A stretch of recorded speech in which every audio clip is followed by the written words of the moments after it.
नमस्कार प्रिय दर्शकों, हाजिर हूँ मैं और स्वागत करता हूँ आपका प्राच्य ज्योतिष विज्ञान।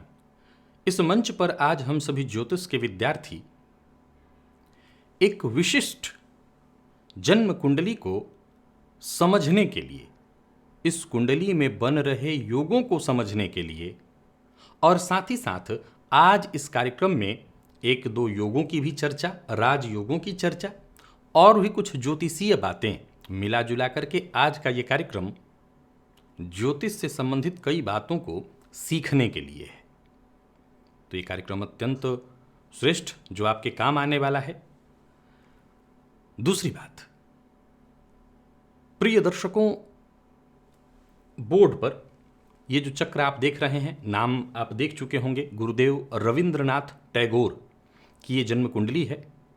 जन्म तारीख मेरे पास उपलब्ध है और जन्मांक चक्र से समय लगभग करीब का निकाला जा सकता है। सो ग्रहों के अंश बल भी मैं लिख सकता था, मैंने नहीं लिखा है।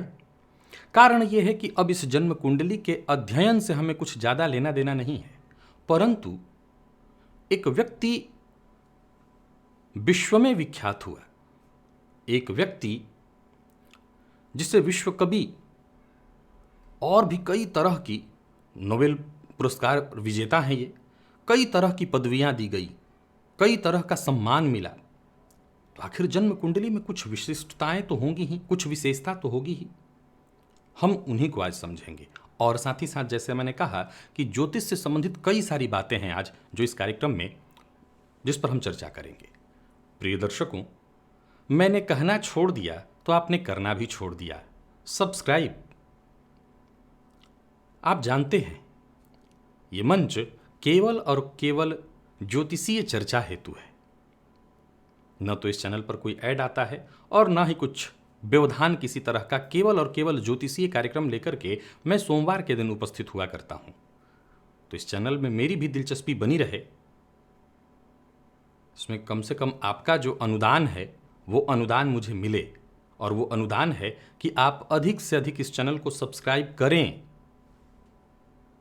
मैं अपने दूसरे चैनल के लिए ये बात कभी नहीं कहता, लेकिन यहाँ कहना छोड़ दिया और आपने करना भी छोड़ दिया। तो ये आपको करना होगा, स्वयं करें, औरों से भी कराएं। प्रिय दर्शकों, जन्म की तारीख गुरुदेव की जो है वो 6-7 मई 1861 है। किसी भी जन्म कुंडली को, हालांकि हम विज्ञान के युग में, इस युग में इतना आगे हैं कि हमें पंचांग से जन्म समय नहीं निकालना पड़ता। आप बहुत सारे सॉफ्टवेयर बने हुए हैं, उसमें डेट ऑफ बर्थ डालिए और टाइम डालिए, कुंडली तुरंत बन जाती है। एक समय था कि कुंडली को बनाने के लिए, ग्रह बल को साधने के लिए काफ़ी समय लगता था, सब कुछ गणितीय पद्धति के द्वारा स्वयं करना पड़ता था। अब वो सब आसान है, तो ये समय निकालना भी बेहद आसान है। लेकिन चक्र देखते ही अगर आप किसी व्यक्ति की जन्म कुंडली का वर्ष और समय ज्ञात करना चाहें, माह ज्ञात करना चाहें, तो ये सब बेहद आसानी से हो सकता है। अगर आपके पास चक्र हो और कोई संसाधन न हो तो भी आप समय लगभग अनुमानित समय, महीना और साथ ही साथ वर्ष ज्ञात कर सकते हैं।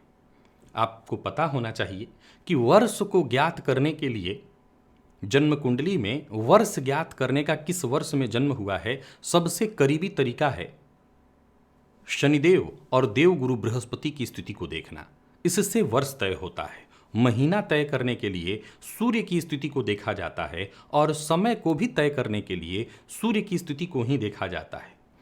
सूर्योदय के समय में जिस भी जातक का जन्म होगा, आप देखेंगे जितने लोगों का जन्म सूर्योदय के समय हुआ हो, सूर्योदय का एक अनुमानित समय मान लीजिए कि 5:30, ठंडी के समय में 6 बजे हो जाता है, 6:30 तक भी होता है। आप एक अनुमानित समय सदा के लिए मानिए 5, 5:30 के बाद। तो सूर्योदय के समय जितने लोगों का जन्म होगा, 5:30 से लेकर के 6:30, 7:30 के बीच की जितनी भी कुंडलियों को आप देखेंगे, उसमें लगभग सूर्य आपको यहाँ दिखाई पड़ेंगे। पूर्व है ये लग्न और सूर्य उस समय यहाँ होंगे।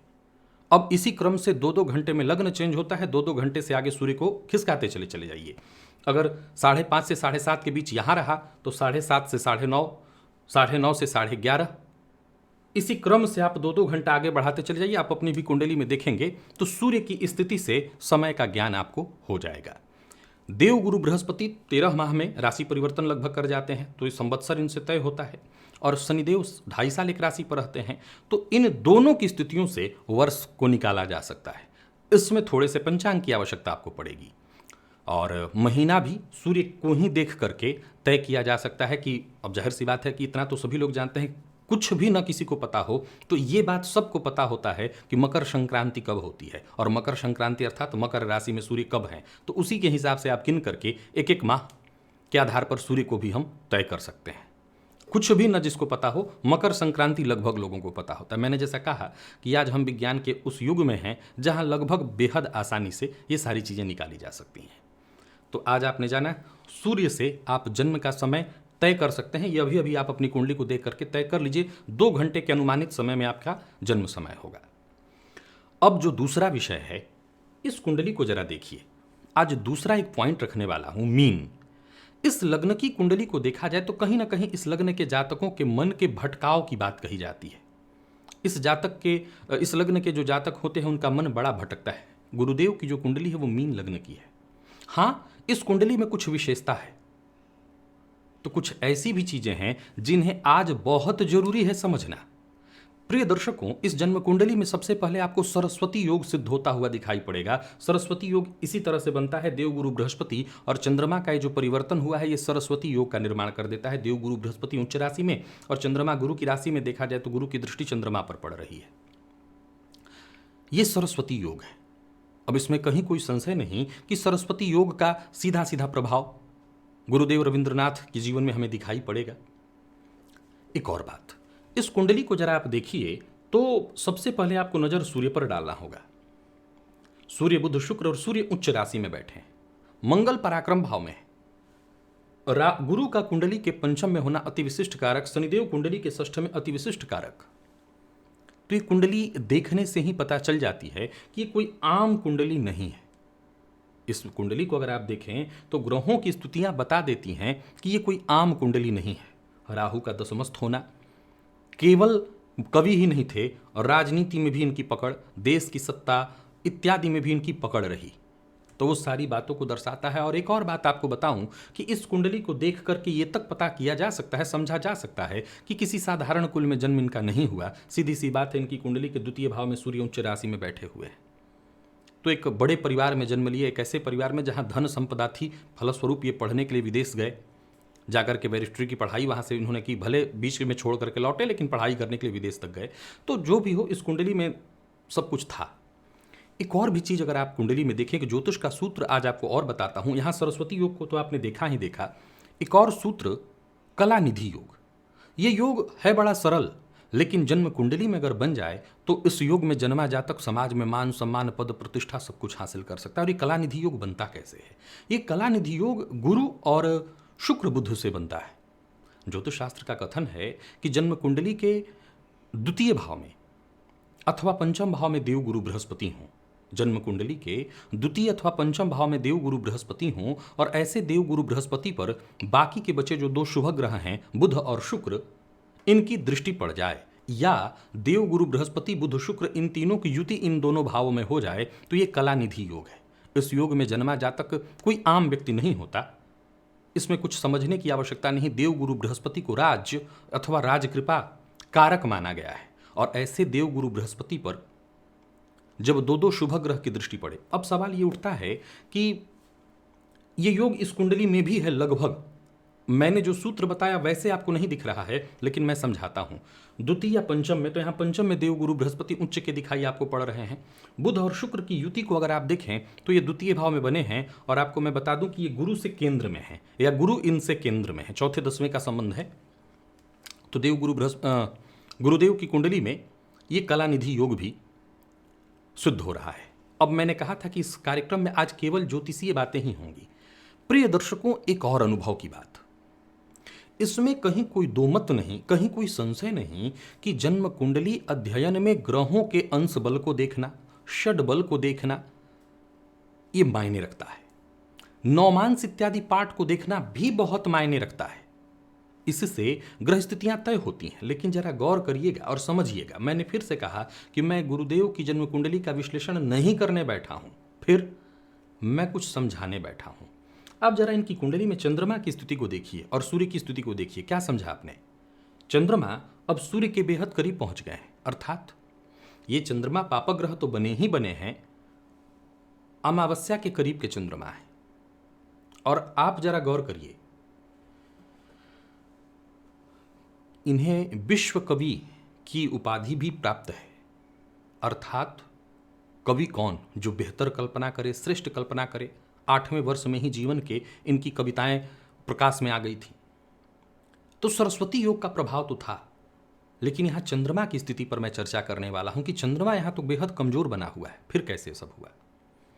इस मामले में अगर आप पुरातन ग्रंथों को समझें और पढ़ें तो एक बात आपको वैदिक ज्योतिष में बड़ा गंभीरता से समझने को मिलेगा, और वो है कि ग्रहों की प्लेसमेंट, ग्रहों का भाव से संबंध, इस बात पर विशेष बल दिया गया है। आप इस जन्म कुंडली में अगर ग्रहों की स्थिति को देखें तो मैंने कहा ना कि मेरे पास अंश बल भी है। अंश बल में मंगल की स्थिति को देखें तो मंगल अब यहां का प्रभाव दे रहे हैं, लगभग आगे बढ़ रहे हैं, बहुत करीबी अंश पर मंगल बढ़। लेकिन मैंने अभी क्या कहा कि अगर वैदिक ज्योतिष में थोड़ा सा आप पुरातन ग्रंथों का अध्ययन करें तो आप पाएंगे कि बहुत ज्यादा बल दिया गया है ग्रहों के प्लेसमेंट पर। और सदैव की भांति अगर आप मेरे कार्यक्रम देखते हैं तो आपको मैंने जैसा सदैव कहा कि जन्म कुंडली का सर्वे सर्वा सब कुछ लग्न है। यहाँ देव गुरु बृहस्पति की चर्चा भी मैंने कई दफे की और बताया कि नवम पंचम की स्थिति गुरु की हो, लग्न की में गुरु की स्थिति मजबूत हो, तो ये ऐसा कुछ है ही नहीं कि जातक जो चाहे और वो जातक को न मिल जाए। इनकी कुंडली अपनी जगह अलग है, ये विशिष्ट कुंडली है और इस पर चर्चा नहीं है। चर्चा है आम ज्योतिष किसी भी कुंडली को लेकर के। एक पॉइंट आज आपने ये भी समझा कि कुंडली में ग्रहों का एक श्रेष्ठ भाव में होना, हो सकता है अंश बल में कमजोर हो। यहां चंद्रमा की यही बात मैं आपको दर्शा रहा हूं कि चंद्रमा यहां कमजोर ही है। अंश बल की अगर हम बात करें तो अंश बल से ज्यादा विचारणीय है पक्ष बल की बात मैंने की थी कि चंद्रमा का पक्ष बल होना चाहिए। लेकिन गुरुदेव की कुंडली को अगर देखें तो यहां इनकी कुंडली में चंद्रमा पक्ष बल से कमजोर हो रहे हैं, अमावस्या के करीब के चंद्रमा है। एक और सूत्र मैंने आपको बताया था कि चंद्रमा पूर्णिमा का हो या अमावस्या का, दोनों ही अवस्थाओं में मानसिक अशांति देता है। तो अब सवाल उठता है कि क्या जो व्यक्ति बीच में बैरिस्ट्री की पढ़ाई छोड़ के आता है, कई तरह की समस्याएं झेलता है, समाज में मान सम्मान भी बहुत है तो कई तरह के प्रश्न चिन्ह भी उठाए जाते हैं, तो क्या बिना मानसिक अशांति के जीवन गुजरा होगा? मानसिक अशांति होगी, उस पर कोई प्रश्न है ही नहीं। मानसिक अशांति तो होगी ही होगी, पर वो प्रश्न नहीं है। प्रश्न ये है कि क्या मानसिक अशांति के पीछे से भी एक ऐसा व्यक्तित्व बन सकता है जो युग युगांतर तक याद किया जाए। दो देश जहां के राष्ट्रगीत, राष्ट्रगान के लेखक हैं, चाहे वो बांग्लादेश हो या भारत, तो युगों तक उनको याद किया जाए। तो 2 बातें और 3। पहला, मीन। इस लग्न में कहीं ना कहीं होता है, इस लग्न के जातकों का मन बड़ा अशांत होता है। एक कवि, एक लेखक, एक कल्पना करने वाले व्यक्ति भी अगर देखा जाए तो बहुत एकाग्र नहीं हो सकता। उसके मन में भटकाव, तरंगे उत्पन्न होती ही रहेंगी। तरंग कहीं स्थिर नहीं होता, तरंग प्रवाहित होने को ही कहते हैं। तो तरंग उत्पन्न होता रहेगा तभी तो वो कुछ लेखन करेगा। मीन लग्न के जातक जब मुझसे बात करते हैं, मैं भी कई बार कार्यक्रमों में ऐसा कहा कि मन इनका बहुत अशांत रहता है, अस्थिर, एकाग्र नहीं हो पाते। तो आप इस बात को जरा देखें कि विश्व कवि की कुंडली मीन लग्न की है और ये अपने आप में श्रेष्ठतम कुंडली है। वो जो सूत्र बताया था कलानिधि योग, उसको और भी 1-2 तरीके से जरा समझ लीजिए। अगर जन्म कुंडली में किसी भी प्रकार से, ये तो आपने द्वितीय पंचम को देखा, किसी भी प्रकार से गुरुदेव और शुक्र बुध का संबंध बना हुआ है, शुक्र और बुध की युति हो और गुरुदेव की भी साथ साथ युति हो, तीनों ग्रह एक साथ हों, या देव गुरु बृहस्पति पर इन दोनों की दृष्टि हो, किसी भी भाव में, मुख्यतः 2 भाव बताया, द्वितीय और पंचम, लेकिन अगर ऐसा नहीं है तो बाकी के भावों में भी अगर ये योग है तो ये कलानिधि योग ही के समान फल देगा। या यूं कलानिधि योग इसको कह सकते हैं, जातक को जातक के जीवन काल में हर एक सुख, हर एक तरह की सफलता, संपन्नता से सुसज्जित करने वाला है ये योग। आशा करता हूं आज का कार्यक्रम आपके ज्योतिषीय ज्ञान में थोड़ा ही सही परंतु वृद्धि करने वाला होगा। इजाजत दीजिए, पुनः मुलाकात होगी। तब तक के लिए नमस्कार।